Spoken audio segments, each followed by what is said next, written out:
Welcome to the Journey 2020. I'm Charles Morris. Normally, you would see Dr. Robinson here, and as he would say, welcome to the journey as we try to take ourselves to a higher level. And the journey is from me to you and from you to me. I'm Charles Morris, and I'm kind of rushing here, but trying to get things going.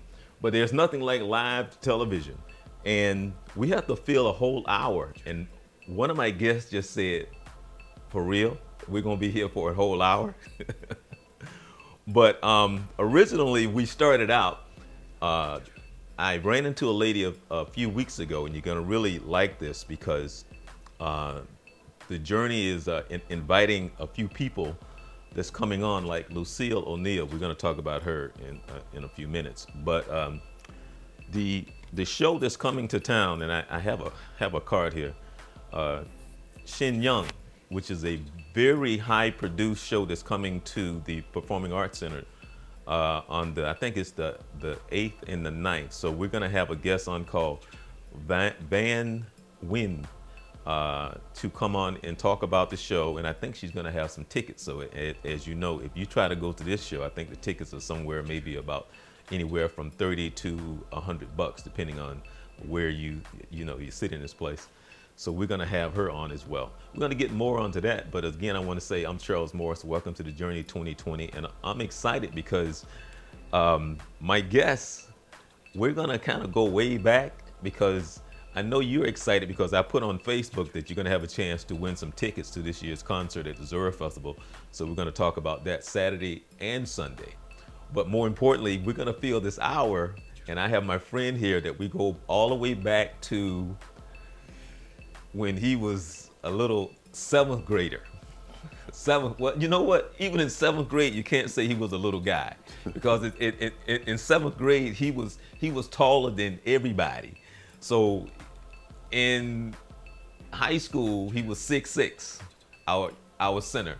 So I guess around 7th, 8th grade you were about. Man, I was about 6. Actually, man, I was about 5'9", 5'10". I had a growth spurt. Okay. You can hear him, but I asked him a question, but I haven't really introduced him yet. So, but we're going to talk about that. And we played ball together. He was a year behind me. I went off to college. I didn't go my first year. So I got to come to practice his senior year and to all his games his senior year. I left the same year he left to go off to college. The following year after I graduated, so we kind of went our separate ways. He went off to college to play ball. I went off to college to play ball, and I had no idea where Aaron went, and so Vice versa. Right. So we kind of caught up over the years, and I kind of got some bits and pieces of where he went off to school, but then years go by and you see him here and there. But then when I caught up with him, he says now that he's been putting on concerts. And I'm like, oh, okay. So then as he started to talk, I started to understand, be like, oh, well, he sounds like he know what he's doing. So we'll put all this together, because I know you would like to say, well, how can we win tickets to the concert? So we're going to get to that as well. So I would like to introduce my guests, and then I'm sorry, Ricky DeRay. I'm sorry. I'm going to have you introduce Ricky DeRay, but my friend Aaron Hill, Tech Mustangs, go Tech Mustangs, and welcome to the Journey 2020, guys. All right. Right. Come on. So now you're up on camera. So now everybody knows who Aaron Hill is. All right, I'm the man. I'm the man of the minute. Right. So tell us quickly about Rick. Oh, well, Rick, my friend over to my left, I don't know if he's on yet. But, yeah, he is. Oh, he's on? Okay, well, y'all got the both, good-looking gentleman over there. Both of you guys on right there. Okay. All right, well, me and Rick go way back, kind of not as far as me and you go back, Charles, but me and Rick go back way back to prior to the Tyler Perry days when Tyler first blew up. Mm-hmm. Rick does concerts down in Miami. I was doing concerts up in Jacksonville, and we had like a little friendly competition. Oh, really? Yeah, because see, back when people were bootlegging Tyler, that's that kind of Tyler always talking about bootleg movies. Right. But when people were bootlegging Tyler's movies, he was doing these plays and he was selling tickets and everything. So when I got an opportunity to be a part of the Tyler team, Rick was already doing Tyler. So since Rick and I had did other shows together, Rick was telling me, he said, Aaron, you know, when you do the Tyler Perry show, he said, these shows are unlike any other shows that you've done. Meaning that typically on a show, you're struggling to get tickets sold, you're going out, putting out advertisements, spending extra money, trying to make sure you get a sellout. Well, back when Tyler was hot, smoking hot, he told me, he said, Aaron, you know, people gonna call you up for 20 or 30 tickets. You know, that just don't happen. You know, people call you up and ask you for a couple free tickets, but you got people calling you up to ask you to buy 20 or 30 tickets. So that being the case, our competition came about was we had a show once and Rick had a running start on me, and he was selling, decent tickets because at that time we were doing over $1 million a week, in the box office. Okay. And I got to selling tickets, and Jacksonville's not a bad market, but it ain't Miami. You know, there's way more people, and he got Miami on lock. So we started selling tickets, and the box office started looking good. Now I'm trying to think how many shows we had.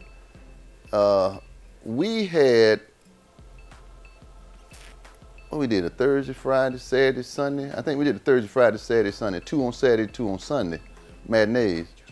Now, Rick, you guys did what? We ran from Tuesday. Y'all did a full week, so y'all did 8 shows.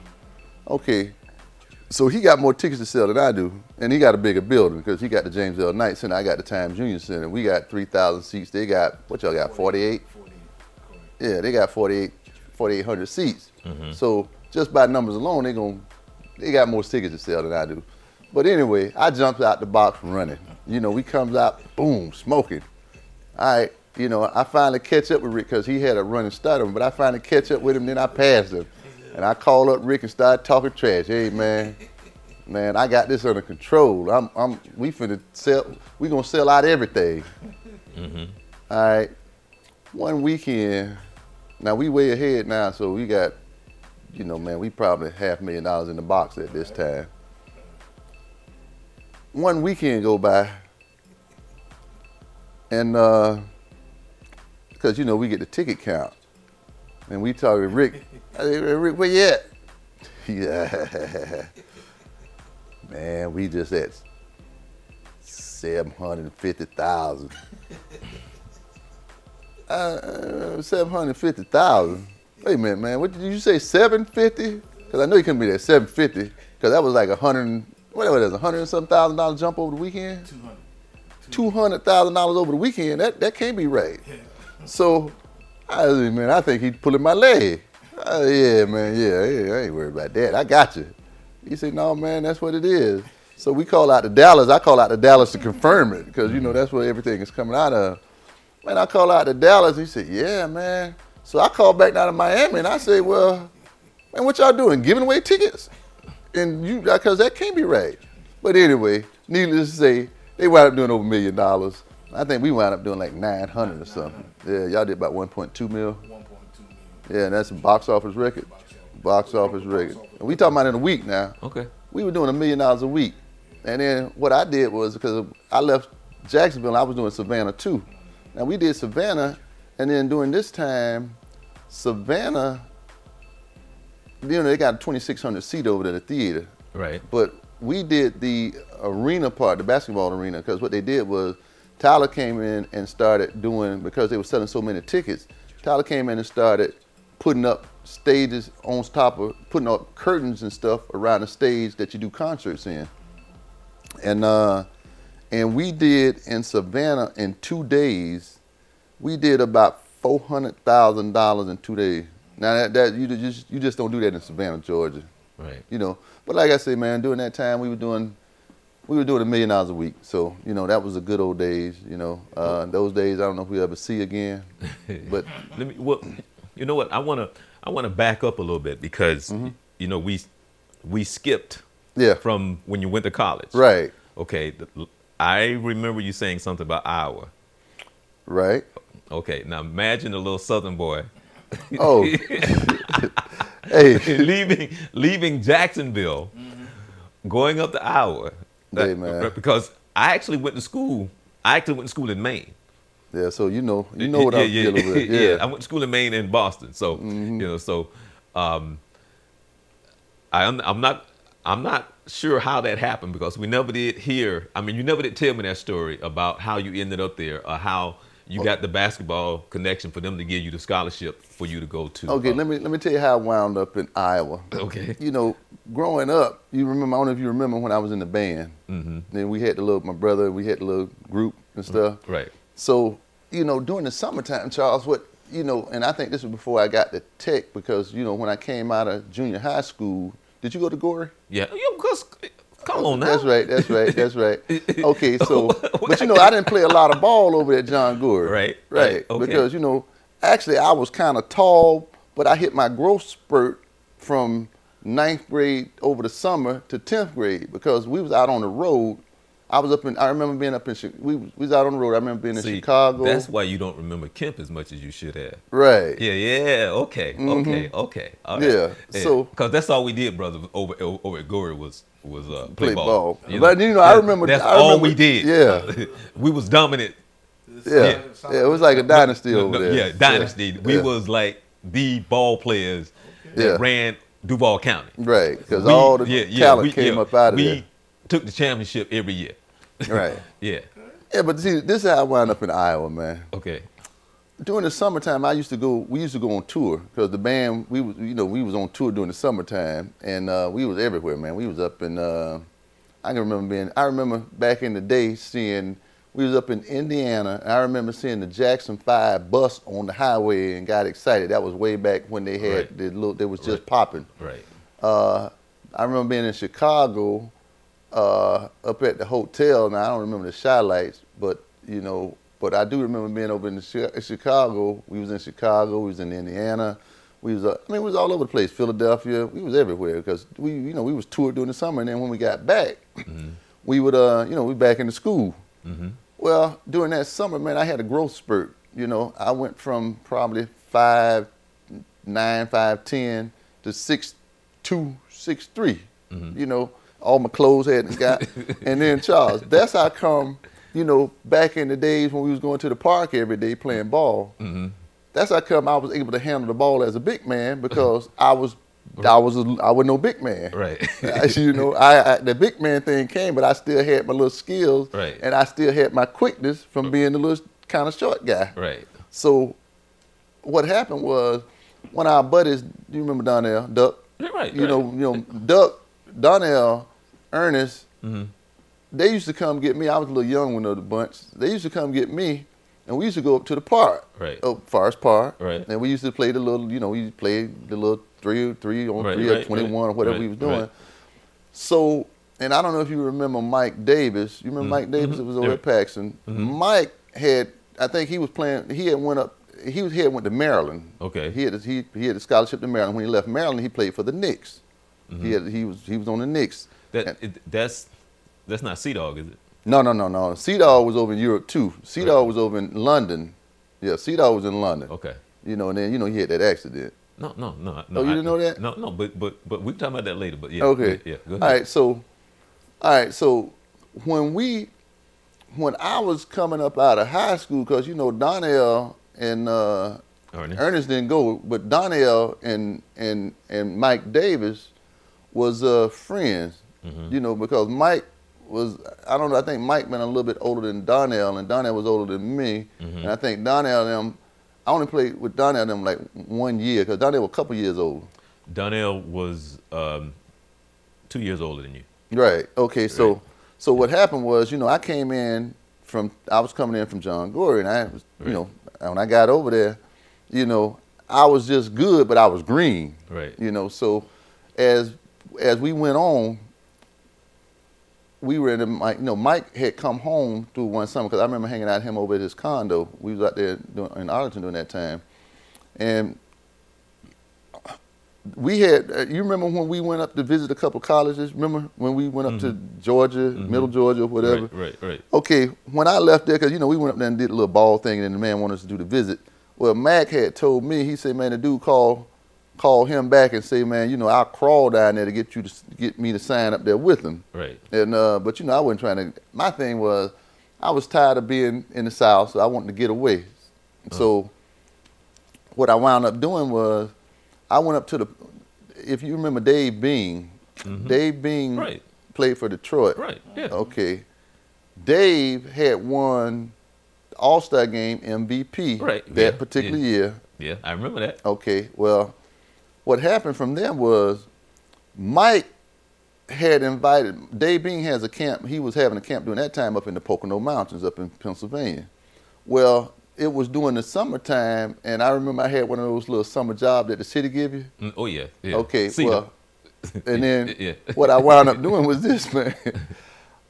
I got invited up to the camp, right? Because in that camp, it wasn't nothing but high school All-Americans up there. They invited them in, and then they invited us in as counselors. Right. And then as we were the counselors, they had the little group of people who paid to come in. They had age groups. I remember there was a guy, a professional ball player out of Italy, and the only reason why I remember that guy was because we had to eat at certain times, right? And the guy got there late on the day that we was eating spaghetti. And then when the guy came in, and he looked, there wasn't no more spaghetti left. And I remember the dude say, he was speaking English, he said, "No more spaghetti." and so my plate was full, so I had to try to hurry eat it because I didn't want to see. I done had 3 or 4 helpings of the stuff, so I tried to hurry eat it so he wouldn't see. Cause I was a little young dude, all these dudes was older than me. But at nighttime, the way the camp played out was this: at nighttime, because we was counselors in the daytime, and all the pros and stuff taught Bing, and he had Maurice Lucas up there. He had another guy, I can't think of the other guy's name. He had about 3 or 4 pros that came to the camp. So after we finished with all the regular stuff, doing the camp type stuff, activity, at night, all the real ball players, we get on the main court, and then we just run. We get a nice little run up in there. And then I remember down there, man, I came down, and I stuck one on somebody. I slammed one.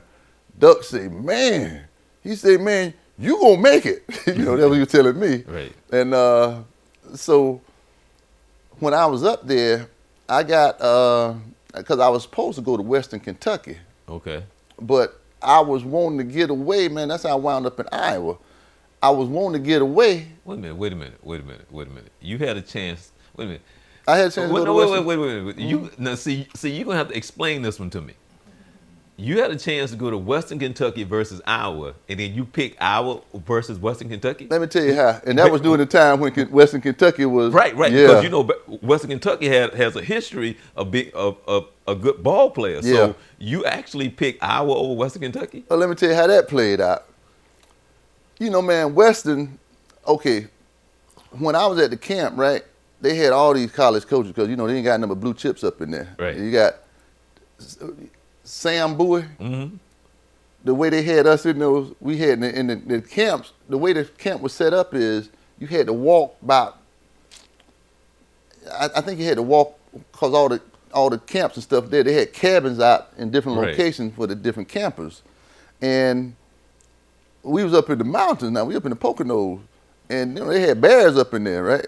So we used to get up in the morning time and look and see the bear prints out there. So at nighttime all the lights was down here, but you had to walk. You can see the lights, but you had to walk down to where we were going. So what happened was Sam Bowie was he was in the cabin that I was in, and Sam was Sam was 7-something back then, and he had feet about that long, and my bunk was here. Sam bunk was down here. Because it was like L-shaped. His feet used to hang over my bed. And I used to tell him every night, "Man, you're going to have to, you got to move." I'm short compared to him. But I remember him doing the camp. Right. And so as we played, the college coaches, so that's how the college coach was there, and they had seen us playing, so then they approached me about coming to Western Kentucky. Right. And all I was doing, Charles, because, man, I was really, by traveling with the band, and we used to be all over the place, I got accustomed to traveling, and I wanted to go, and then really, man, I wanted to get as far away from the South as I could, because I was just used to going places, doing things. So when Western approached me, man, they gave me all these programs because they were trying to put some weight on me because, I'm still kind of slim, but back then, that time, I was a little skinny dude. Right. And so what they did was they said, okay, man, let's do this. They say, they offered me the scholarship and everything. Right. And right. Turn this off, man. That's Walden. So man, I just really wanted to get away. The only reason I didn't think Kentucky was far enough. Now, being real with you, I didn't know how far Iowa was. And I didn't even know how far Kentucky was. Right. But I come to find out that that's a long ways, and it's cold. I mean, it's probably cold in Kentucky too. Right. But that Midwest cold. Oh yeah. Let me tell you, when you get to Iowa City, there used to be an Amoco gas station right over there, not far from the campus, and what got me was they got corn growing up in there. They got some corn stalks right up there in the gas station. Right. But that's probably just something they did because when you go to the Midwest, all you see is corn and soybean. Right. That's all you see. Okay. So man, that's how I wound up going up there. Now, I got up there, and then and I left there. I went to Europe, right? But everywhere I went, it was the coldest winter they had in 70 years. I got to Europe. Hey, man, they don't usually get this cold over here, but this is the coldest it's been in 70 years. So now, I wanted to ask, and I don't want to take away from talking about the Zora Festival, the concert, but how did you end up doing shows? Doing shows. That's another story. Now, this is how it went out. This is how that played out. Then I want you to tell me how you end up, doing shows as well. Okay. Well, what happened with me was this. I was back in the day. I was working over at AT&T. I had a couple of my buddies, man, and we used to play poker together. We all sit around and play the little quarter poker. We start out at a dime. We're not going to tell you about how he used to get caught playing dice in the bathroom. In high school. Yeah, that was our thing. Now we did that.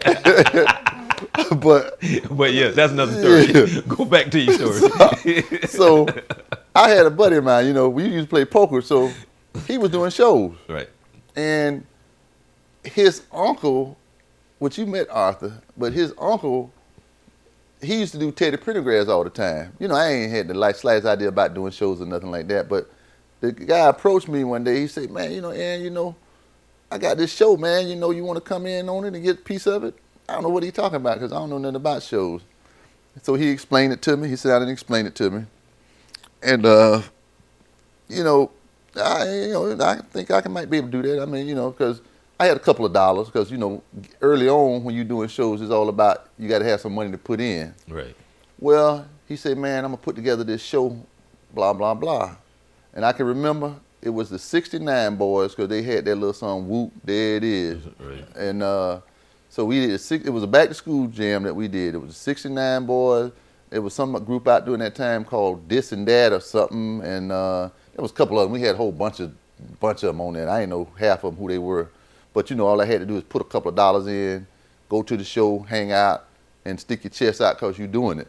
Right. Well, I guess I got a little fever from there. And then what got me was this. The guy, we did the show, and then we made money. I made money first time out. That's, if you make some money first time out, you're doing good. Because a lot of times, you take L's on some of these shows. But I made a few dollars the first time out. So after that show, we going to put up the next show. We was in Savannah, Georgia on that first show. The next show we going to do is up in South Carolina, Columbia. Okay, this Biggie Smalls. This when Biggie started to pop. He had Junior Mafia with him. We started.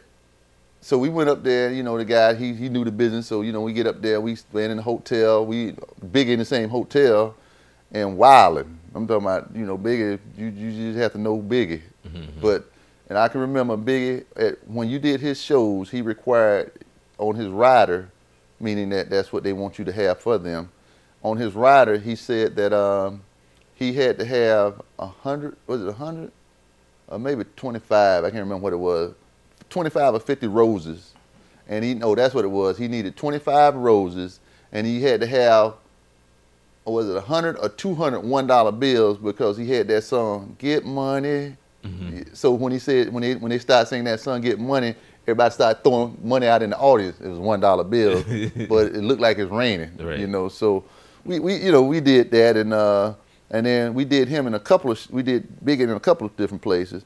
And then eventually, man, I kind of branched off on my own, because, the conversation that I had with my buddy was, hey, man, it don't take a rocket science to do this. Right. Now, it don't take a rocket science to do this, but you got to know what you're doing if you're going to stay in the business for a long time. But, you got to remember, man, that was way back when Biggie was, back when the 69 Boys, so you know how long I've been doing it. Right. So, and over the course of those times, man, I've done shows out the country.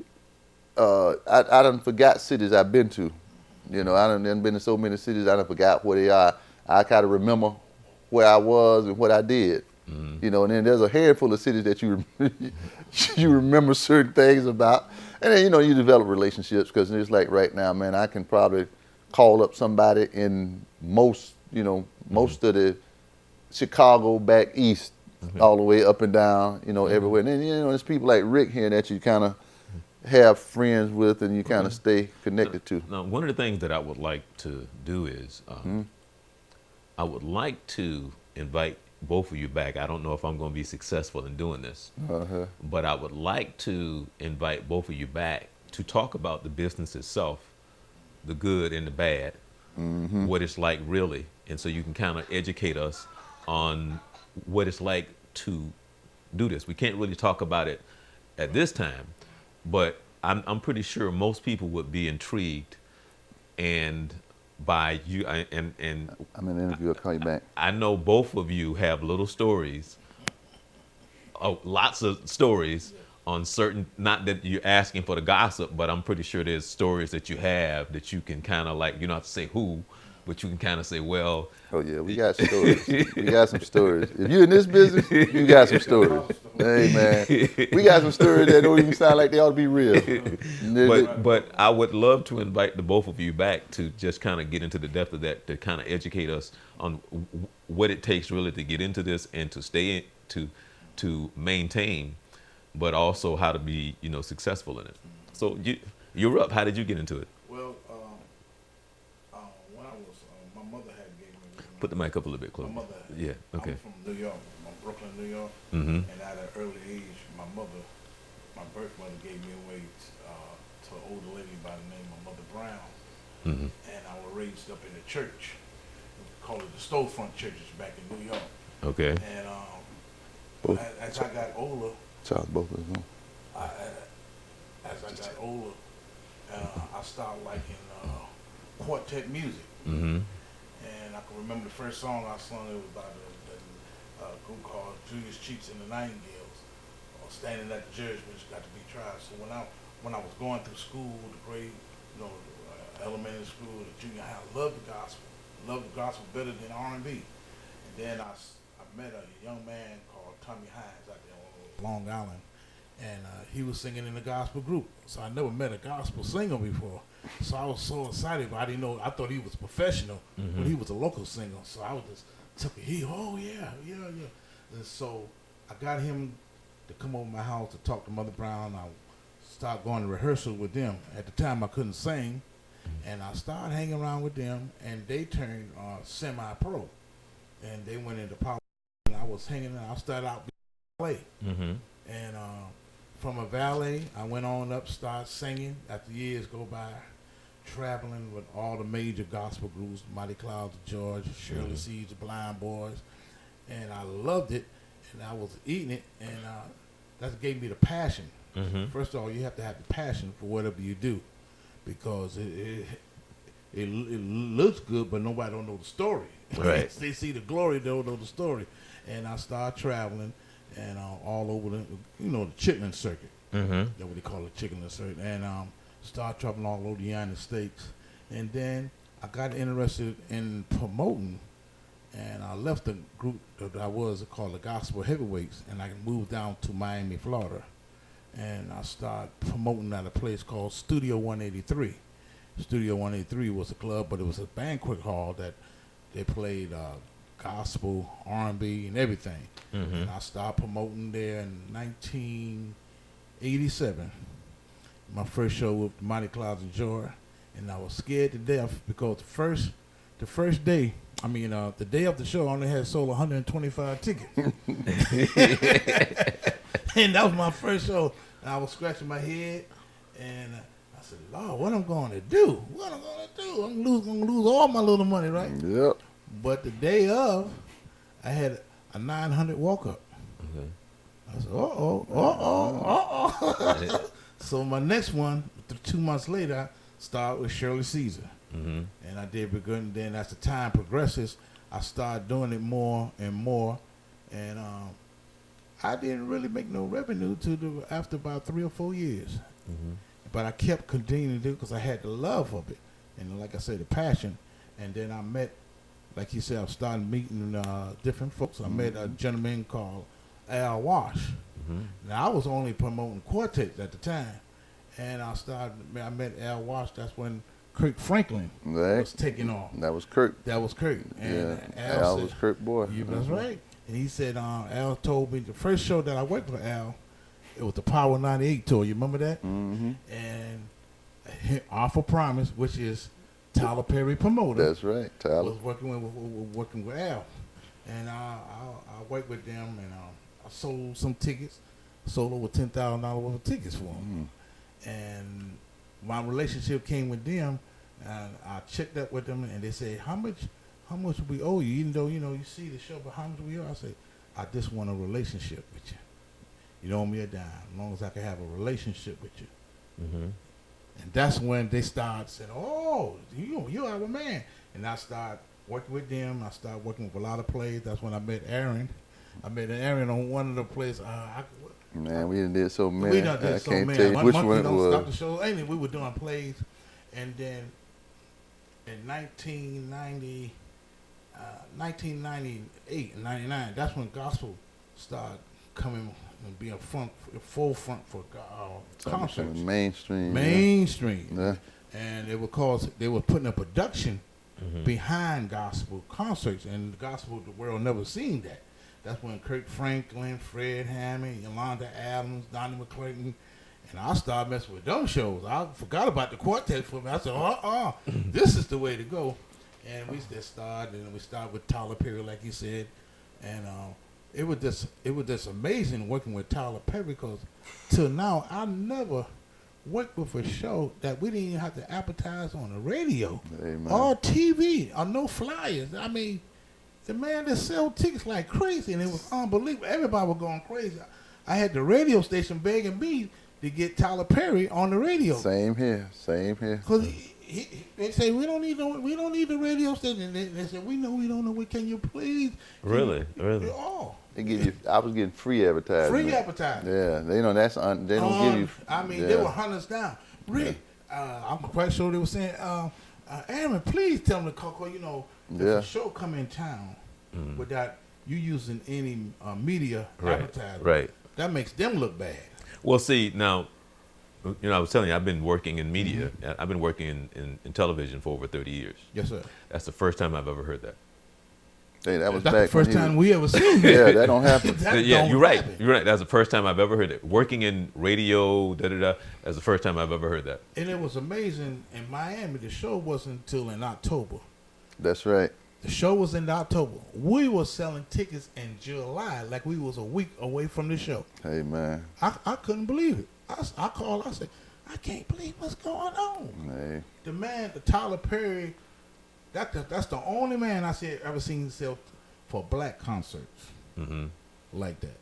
I don't know, like you said before earlier, I don't know if we're going to see that again. Nah, Because usually we have to be in the street begging and hustling on the bus stops and passing out flyers, adding more radio. Yeah. And right now, Tyler Perry in Miami holds the box office record at the James Hill Night Center. From Tuesday to Sunday, he sold $1.2 million for tickets. Yeah. And we just couldn't believe it, you know. But then we don't see some bad days. I mean, I see some days that I didn't want to go home because I knew what I was facing. Man, I done got kicked out some houses. Hey. So yeah, well, see, that's part of what I wanted to talk about when I invite you guys back, because last year Frankie Beverly was part of the Zora Festival, and Aaron was in town. And I looked up. I don't know.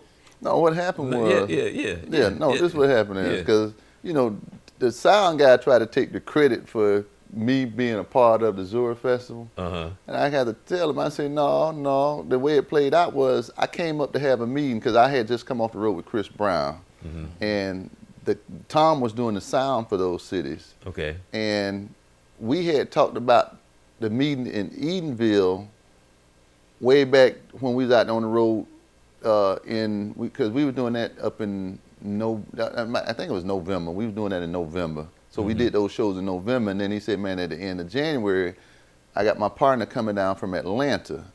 And once we come from Atlanta, I want you to meet him because I knew Rick dealt with the gospel. He was out on the road with gospel. So then I said, man, I can do. They wanted to put a gospel show down in the Caicos Islands, so I said, well, man, I can do that backwards. I mean, that's way simpler than what we gonna do with some of this Chris Brown stuff. I say, so I say that won't be a problem. That won't be a problem. So he said, well, come down to Eatonville, and we're gonna introduce you to my partner. So when I got down here, it was the Frankie Beverly show. Okay, now Frankie was in Jacksonville the night before. I didn't go to it because after you do what we do. Concerts don't mean nothing to you. So when I got here, I thought about you.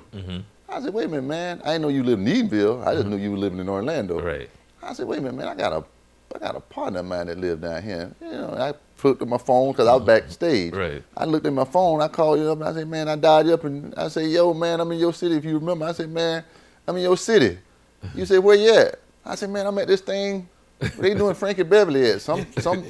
You said, man, I'm here. Yeah. I said, man, where you at? Yeah. You said, man, I'm back here by the Blue Cross and Blue Shield thing, because I remember Blue Cross and Blue Shield because I came through the gate and rode up on the cart up there to get backstage. The Florida Blue. Florida Blue. Right. And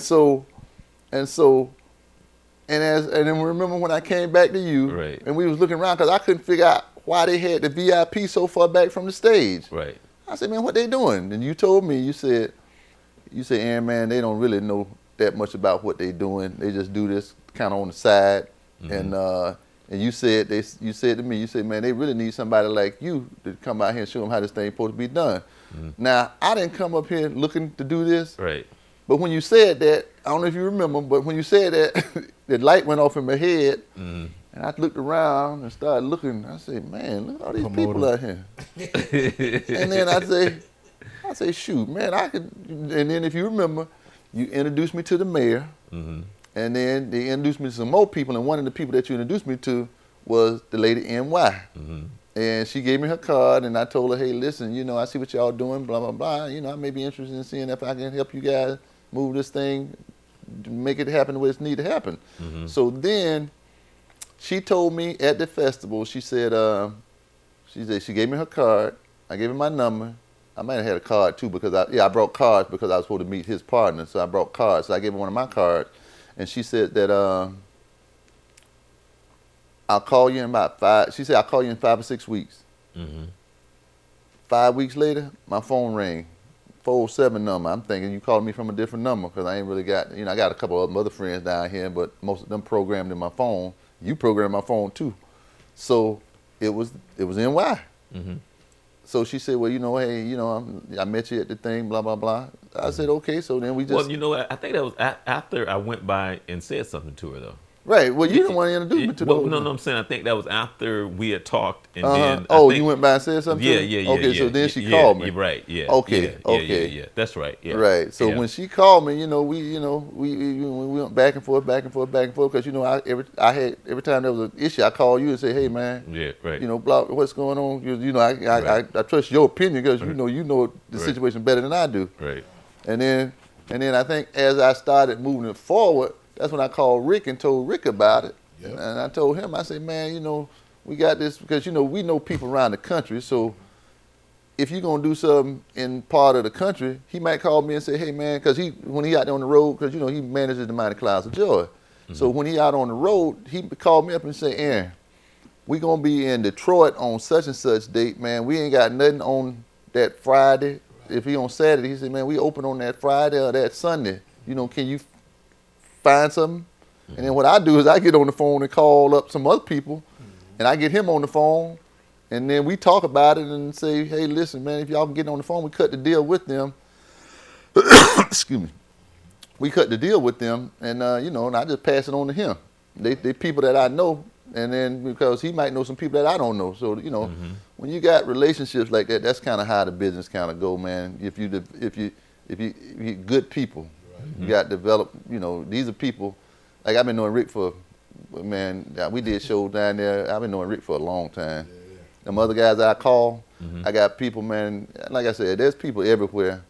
And what I try to do, man, even with the acts that I do, I try to do things the way they're supposed to be done, because when I get ready to call them back for a favor, I can call them back. But the same way Rick called me, I got my man Marshall with the Shy Lights. I can call him up right now on the phone, put him on speaker, and he can tell me where they always out on the road. But I can call him right now and ask him, hey man, what are y'all doing on XYZ date? Because he was gonna come out here and do this thing for me here. But we kind of decided we weren't gonna do old school. Well, we were gonna do old school on Friday. Right. Man, we had the Shy Lights, the Stylistic, Temptations, Manhattan. We had all of them set to go. But we were gonna do that on Friday. But then then we realized that we started remembering that we in January. And then as the sun go down, and they used to doing everything in the daytime out there. So see, actually, we'll talk about that. But yeah, okay, yeah. Actually, you know what? If you had said something to me, I would have gave you an idea on that and how you could have made that work for you. Oh, okay. But okay. How did you? I mean, because we talked. Between the two of you, tell me, how did you guys come up with who you came up with for the concert? Because we're getting ready to give some tickets away. The gospel. Yeah, because I just called Rick and say, hey man, because he got his finger on the pulse. So I turned it over to Rick. And the gospel part, this area we could tell is like a more churchy, right? Than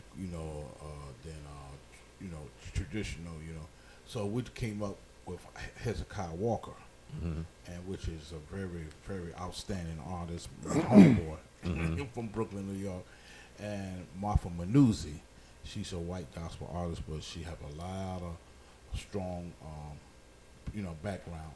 And we're looking at those two different combinations.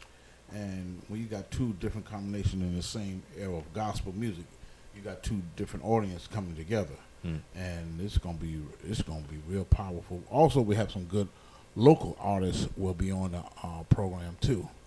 And we're going to come to have church. I know the R&B going to do their thing, but the gospel going to do theirs. So, anybody want to have some church, hand clapping, foot stomping, good time, that's what we're going to have. And then our event's going to start at 1 o'clock. Right. And it's going on and we 6. We going to give people time enough to get out of church. Yeah, I put up the text them. I got a couple of people texting me now. Okay.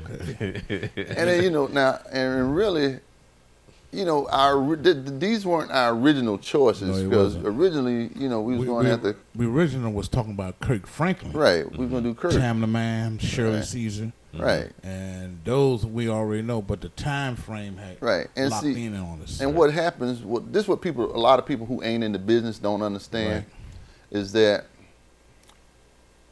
Live Nation, which is Clear Channel, I don't know if they're still going by Clear Channel, but Live Nation, which is the main, now y'all got Cox radio in this particular market, but you know, we got Clear Channel up in Jacksonville and then Miami. And, Live Nation. Yeah. And so, and then, you know, when you go to different parts of the country, they got Radio One, they got Cumulus. There's different people who control the. Well, yeah, okay. Well, no, the reason why I say this is because how it all changed over the period of years and how they became the monopoly, and how that happened, and when actually 3 of what you just said used to be here. Right, because I remember I bought radio here before. Right. And so, but radio and television has changed so dramatic. It went corporate, to the point that it's almost like you don't even recognize it from working for them, and even how they even do what they do now. Because that's another story to do, and how radio has changed. And that's a whole nother thing, because radio is nothing like it used to be at all. You know, you used to be able to walk in there with a CD and a couple of dollars, and you could hear yourself on the radio. You can't do that right now, and a lot of artists don't understand that. They think, you know, I had this one artist told me, my record is all over. We done sent out 100 records. And I said, yeah, Memphis, Tennessee. I said, oh, your record's in Memphis, Tennessee. Okay. He messed around and named the DJ that I know in Memphis, Tennessee. I said, wait a minute. I called. I got him on the line. And I said, you know this group here? Such and such and such. He said, I don't know. I'm not playing them. I don't know nothing about them. And I said, oh, well, they say you had the record. He said, well, Rick, if you send me the record, I'll play it for you. But, and see, a lot of artists just don't know the language and the business of it. They think you go in the studio. And you can't mention, like, payola, but that's a whole other story. Exactly. And then everybody want to sing. Nobody don't want to be in the audience no more. But that's another show too, in reference to iTunes and how stuff is now. You know, how you can, you know, promote yourself, put yourself out there on YouTube and all that other stuff. Now that's a whole nother game. But now, how did you come up with the Saturday acts? Well, the Saturday acts, man, was you know, originally. What people do is this. People who ain't in the business, what people do is this. They have the tendency to start wanting to put people on there that they like. Now, that's one of the biggest mistakes that you can ever make at being a promoter. I know a buddy of mine back in the day that loved Brian McKnight. They got booking agencies out here, and all their job is to call people up and promoters up, because they got a list of promoters everywhere, and put it out there that, hey, listen, we got open dates in this city, and they got routing. They might have a couple of cities, but then they email you a couple of different cities that's nearby, because we're doing a routing. They route it because they want to come from Jacksonville to Orlando to Tampa to Miami. That'd be best case scenario. Well,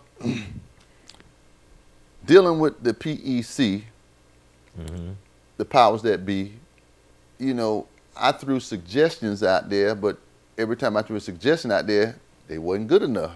Okay. Well, no, we had Frankie Beverly, and we can't go back on Frankie. We got to go up from Frankie.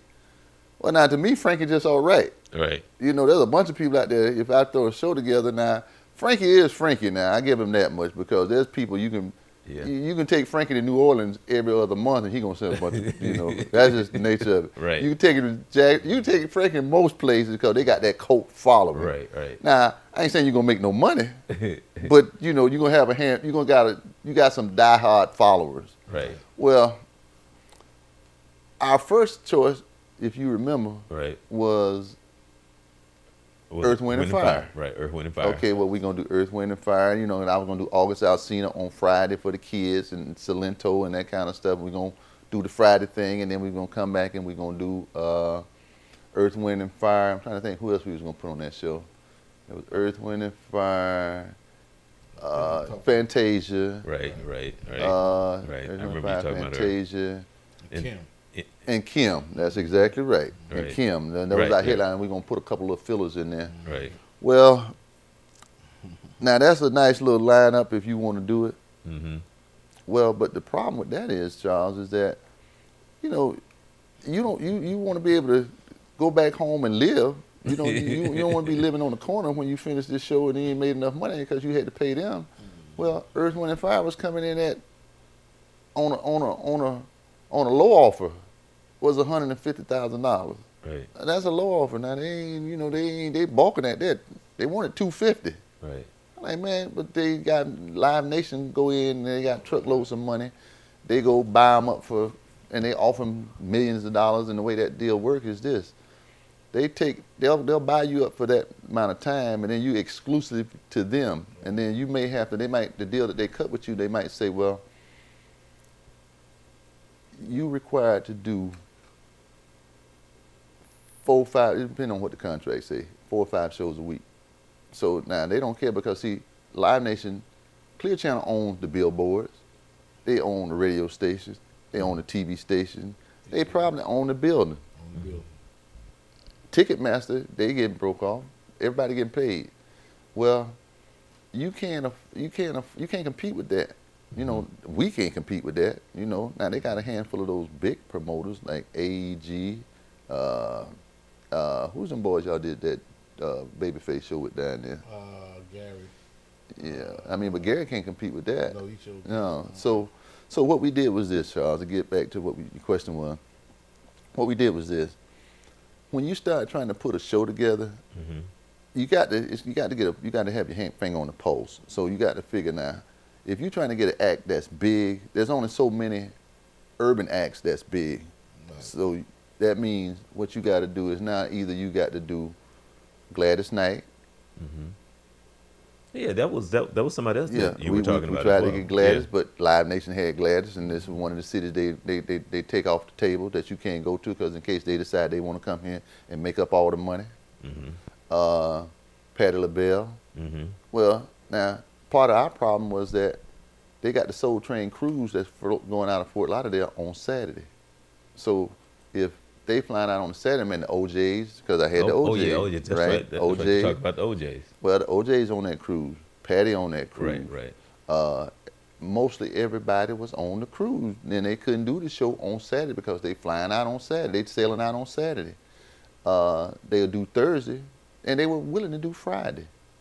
But, you know, because Orlando ain't that far from Fort Lauderdale, so they can finish up this show, and we could have got them cheaper than what they typically would get because this was just some pocket change for them coming through here. But, you know, we couldn't get those people, and then when you're dealing with people who don't know the business, like the people that I was dealing with, but because this is a different kind of monster, the Zora Festival, not like your typical concert, that we would just go put one up somewhere and do it and deal with the people, the powers that be. But because we're dealing with the Zora, the PEC, and the Zora that's been going on for X number, 25 years, well, we had to take everything that I tried to do in the beginning, I had to try to bounce it off the powers that be. And then what I had to realize was that the powers that be is not in the business that I'm in. And so they look at it from a whole different perspective. And their perspective is, oh, that ain't big enough. But then what they realize is that you only got a handful of those type stars. You know, you only got a handful. You got maybe Shaka Khan, you got the Gladys, you got Patty. And then once you move outside of those, you got Anita Baker. But once you move outside of those, then you're moving up into the Beyoncés. Now you're on a whole different level at that point. And then you know, I don't know if you know, but Beyonce, you know, you can't book her. You know, she getting $1 million. And I would do it in a heartbeat because I know as soon as I put the tickets on sale, I'm gonna sell 8,000 tickets in a day. And by the end of the week, it ain't gonna be no more tickets. So I could, you know, trying to get people to understand the nature of the business, they got to, finally what had to happen was, I had to just go on and put the show together and tell them this is the show. Because if I keep going to them saying, what you think about this, nobody was never good enough. So then I put the show together. Once I put the show together, I went to them, and because so much time had passed by, if I kept going to them, we were never gonna have no show. It was going to be Charles, Ricky, and Aaron, and we were going to tell them jokes because I ain't going to be able to sing, and Rick going to be singing whatever he going to sing, Old Happy Days. You know? So that's kind of how we got to where we were, and then you dealing with availability. These people, man, they got to be available, and then they got to be willing to do the show at a cost that makes sense for this side of the table. Right. You know, now they they'll throw a number out there, and if you green, you'll say yeah, and that's when you're gonna be living on the curb because you ain't gonna make no money, and you're gonna wonder how you got there when it's all said and done. Like Rick said, there's been times when it ain't been that good. Right. But you know, we all, if you in this business, you done had some of them days. So I'm gonna tell you this one story. We'll move on, but I remember back in the day, man, I did a show, and it was an old school show. I did and something that I thought was good, which I thought was a good show. I did the Dramatics, I did the Shy-Lights, the Manhattans, and there was somebody else on that show. And it was an old school 70 jam, that's what I called it. I had the dude dressed up on stage that was MCing with the big old afro wig and the little dashiki and stuff. And we was in this big arena. And we had a decent number of people, man, but that show just didn't sell that well. For whatever the reason was. And now that I back up, after I went through it, the reason why it didn't sell was because, and this has come from being a promoter and learning your business, learning your trade. The reason why it didn't sell was because the fair was in town. And you don't compete with the fair. There's a couple things you don't compete with. You don't compete with Easter. You don't compete with the fair. And Christmas, that's right. Those are the things you can't compete with. Now what you can do is, Christmas ain't a bad thing if you got a show coming up after that, because you can sell those tickets for Christmas. Easter ain't a bad thing if you got a show that's catering toward Easter, because Rick has done those shows. He called me up and said, man, let's do this show. I said, Rick, I said, man, I ain't never did no show on Easter. I said, now if you want to do it, I'll go down the road with you. But I'm gonna tell you from the get-go, man, I ain't comfortable with this now. Okay. But you know, he finally went on and did the show because I was working on something else. He went on and did the show and he got out of it. But you know, I don't know how much money he made. He got out of it. So that means he's still living in his house. So that being said, man, there's been times that I've done shows and everybody got paid, and the only person that lost, everybody got paid but me. Everybody got paid but me. So I'm the only one that had lint in my pocket, and everybody else talking about how good the show was. Right. Yeah, it was a good show, but man, it wasn't that good for me. Okay, well so I know you want to get on the road, and I put the text up about texting in for the tickets and everything. Okay. But what is it that you want to close out to say, you know, both of you, about Saturday and Sunday? I want to say about Sunday. Now, we know that Sunday is going to be the gospel. So if you don't want to come out on Saturday because you don't want to hear that type of music, now we got that good music for you that Sunday. And we asking for everyone to come out for the support of the Zora Festival. Bring your kids, bring in Hezekiah Walker, going to be singing all his hits. Munizzi the same thing. And we're just looking for a great time. We're going to have church. Pastor Reba Tim with a Majestic Life Ministry. She'll be there, and with she'll be hosting. She'll be hosting the show on us that day. And we just want a good gospel show in the community, showing what that gospel music is all about. That Saturday, that's Mr. Aaron. Okay, I wanted to share something with you. My very first concert I went to. I'm dating myself. 1976. The Isley Brothers and Wild Cherry in Jacksonville. My very first concert. Went to see the Isley Brothers and Wild Cherry, and I was in college. I was in Daytona. Wow. And we left Daytona, and we got there just in time because Wild Cherry opened up for the Isley Brothers. And we got there just in time when he said, well, we're getting ready to leave. Then he said, oh, by the way, we got one more song to do. Of course, you know, they did. More song? Play that funky music, white boy. So I got there in time just to see him. I don't know how many hits they had. They probably had about like 3 songs out by then. Yeah, probably. But we got there just in time to see Wild Cherry do play that funky music, White Boy, and then we saw the Isley Brothers, my very first concert in Jacksonville. Wow. Hey man, well, let me tell you a little bit about the before we go. Tell you a little bit about Saturday show. Saturday show is we got all-star lineup.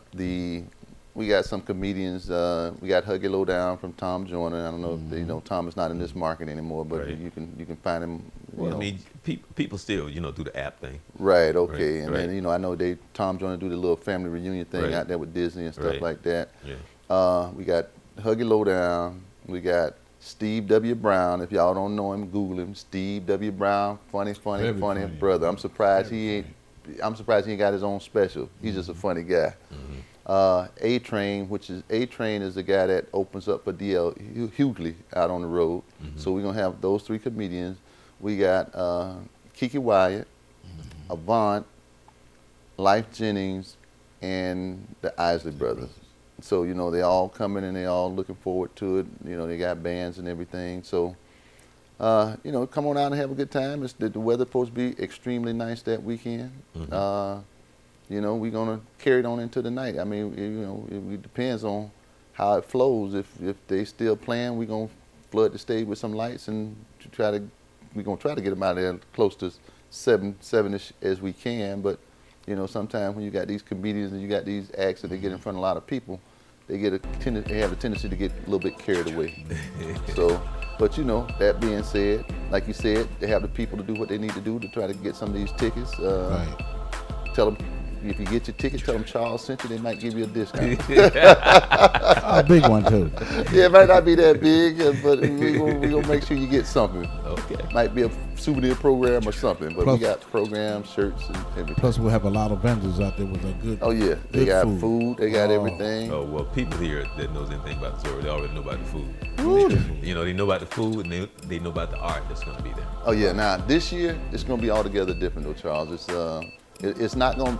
We brought a new flair to the event. It's nothing like it used to be. We rebuilding it, rebranding it. So, it's not your typical Zora festival. Okay. It's on another level. Yeah. That's how come we got the number of acts. And next year, oh my God, we got somebody that's much bigger than everybody we got this year. So tell them to keep you. You're going to hear it first here. You're going to share it with Charles first. That's right. Okay. First. Especially on the gospel side. Right. We got something for them next year, Charles. I shared it with you, but we're going to share it with them once we sign it, when the ink dry on the contract. So, man, this is something this is so big, we're going to put them on Sunday, and we're going to have church on Friday. So, I got you. Well, I want to thank you guys for taking the time, because I know you guys busy. Yeah. Time is running out. You got to make that trip back. And I just want to thank both of you guys for coming on. And please, I know after all this settle, I'm going to be calling you. Well, I mean, because you guys are going to be coming back anyway. But I really would like to do that show on that whole thing about, I love to do it. About being in this business and what it takes, and you guys can kind of discuss among yourselves some of the stories you want to share. Yes, sir. Yeah, all right, thanks again. Thank you for having us. All right, that is no problem. Again, Dr. Robinson was not able to be here. I know he would have loved to have talked to our gentleman here and to talk about the Zora Festival. And remember that the concert is on the 30th. 30th. The 30th and the 31st. Right. The 30th and the 31st. Right. And hoping and knowing that you will come out and enjoy yourself. I'm Charles Morris, and I want to thank you for watching.